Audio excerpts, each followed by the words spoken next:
You're listening to Do This First, a daily personal development podcast that focuses on science-backed, actionable steps towards your best year ever. Hi, I'm Sandy, your host. Today, we're on installment number 9 of our 10-part series, Life Lessons from the Romantic Era Poets. Today, we're focusing our lens on Alfred Lord Tennyson, who is widely recognized as a significant literary figure in English literature. His poetry provided an important transition from Romantic era stanzas to early Victorian poetry. Born in 1809, he experienced the rapid social and technological changes of the time and the inevitable shift in artistic and literary styles. He was the poet laureate of the United Kingdom, succeeding William Wordsworth, who was actually installment number 1 of this series. Though Tennyson is viewed as a Victorian-era poet mostly, his works reflect the romantic ideals that preceded the Victorian era, making him a bridge between the two periods. One of the key aspects of romantic poetry is the emphasis on nature and the individual's relationship with the natural world. This is clearly evident in Tennyson's works, such as The Lotus Eaters and The Lady of Shalott, where nature is portrayed as a powerful yet mysterious force that influences human emotions and actions. Tennyson's descriptions of landscapes and natural phenomena are filled with intricate details that capture the beauty of nature. The Victorian era's preoccupation with social issues, moral values, and the dichotomies intrinsic to humans are also highlighted in his works. Ulysses' In Memoriam are solid examples of how Tennyson ponders the impactful moments of life like loss, progress, and the search for relevance in an uncertain world.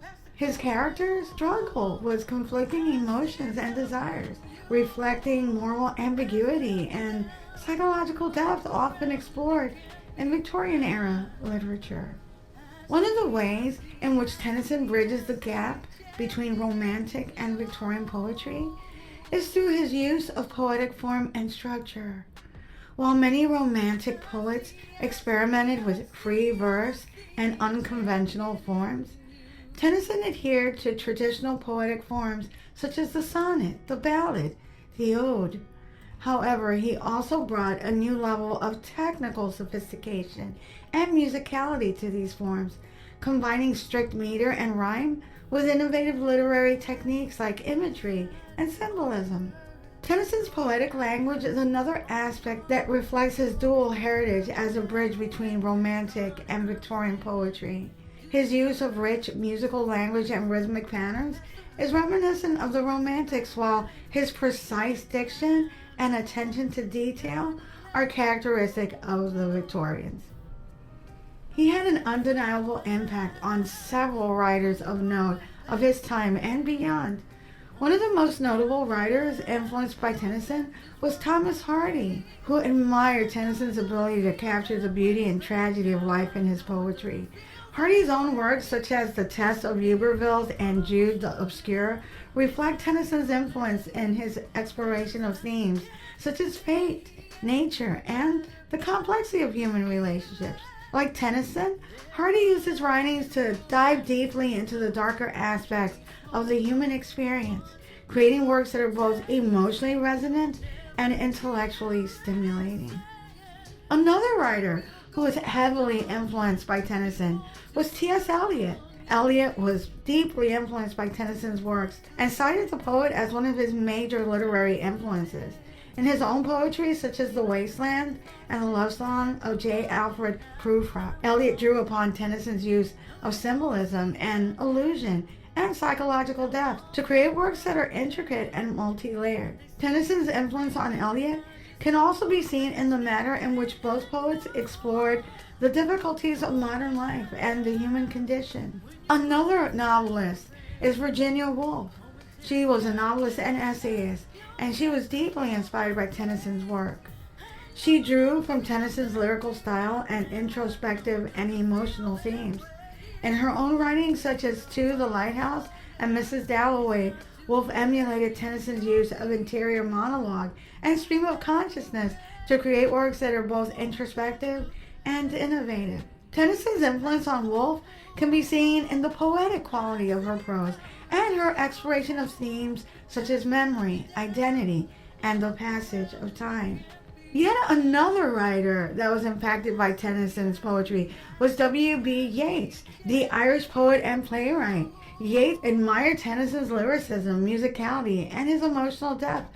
He found inspiration in his exploration of themes such as mythology and the supernatural and nature. In his own poetry, such as The Tower and The Second Coming, Yeats drew upon Tennyson's use of myth and mysticism and symbolism.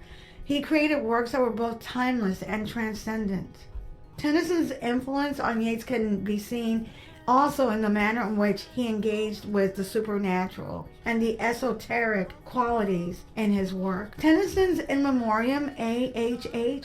is a deeply personal exploration of grief, loss, and the search for meaning in the face of mortality. Written in the form of a long elegy for Tennyson's friend Arthur Henry Hallam, who died suddenly at the age of 22, the poem reflects on the fragileness of life and the enduring power of love and friendship.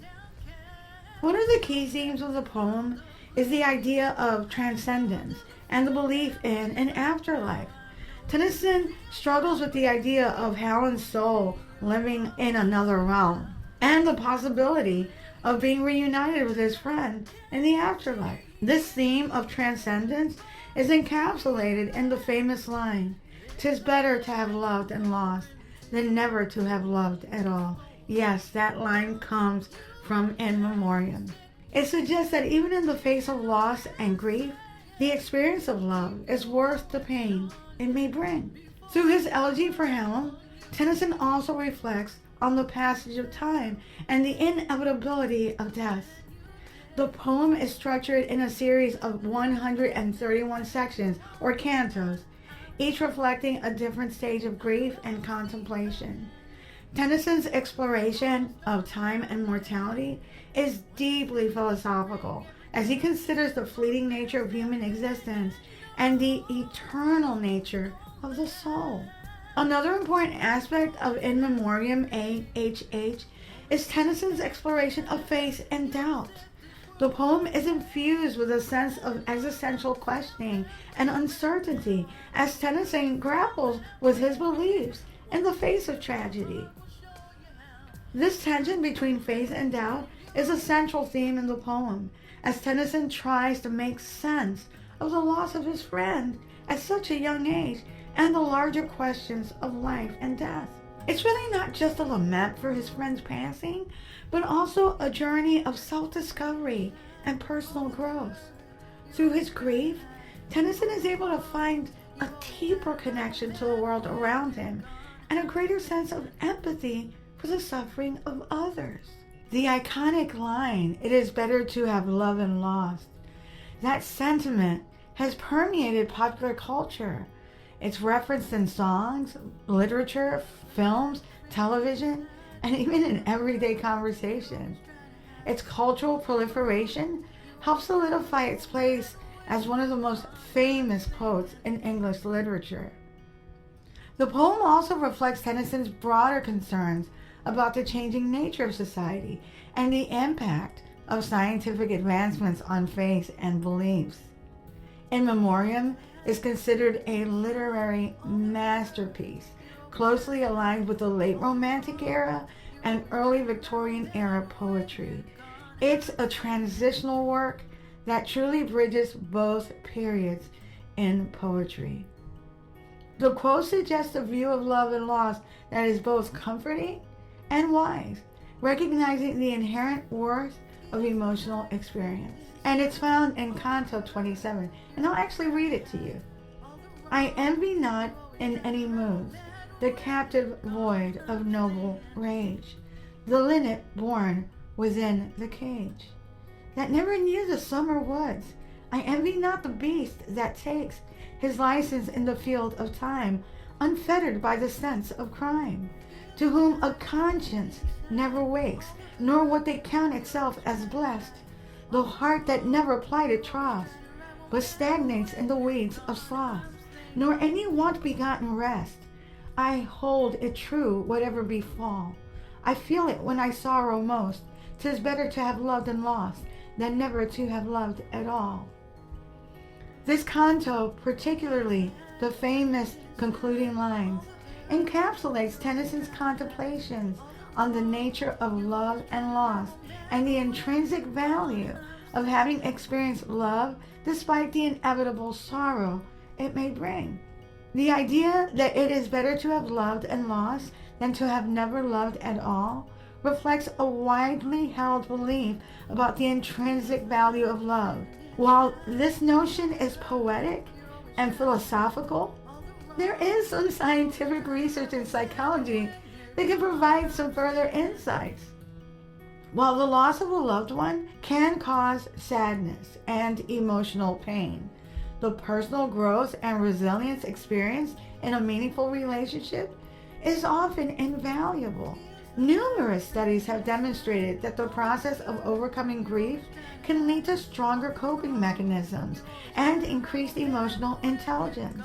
Some researchers propose that significant emotional challenges, including the loss of a loved one, can lead to post-traumatic growth.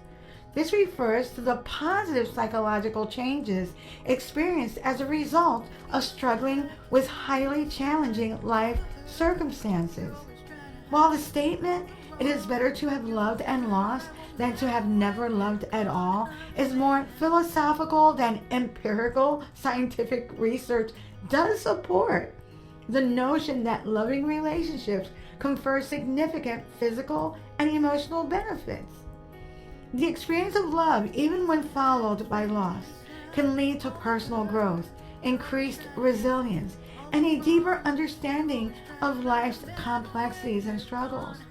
Therefore, from a psychological and emotional health perspective, there is support for the idea that the benefits of experiencing love outweigh the pain of its loss in many cases. Tennyson, though mourning the loss of a dear friend, gives us a way forward by pointing to the cherished memories and experiences that enriched his life and our lives, that continue to live on in our minds and in our hearts. To read a full transcript of this podcast episode, visit dothisfirst.life. You can also sign up for my new weekly newsletter and listen to all 230 podcast episodes on my website. My YouTube channel is at Do This First, and I'm currently at 6,980 subscribers. Thanks to all that have subscribed. Tomorrow, we'll unpack our last episode on the Romantic Era Poet series. Till tomorrow. Moving past the rain.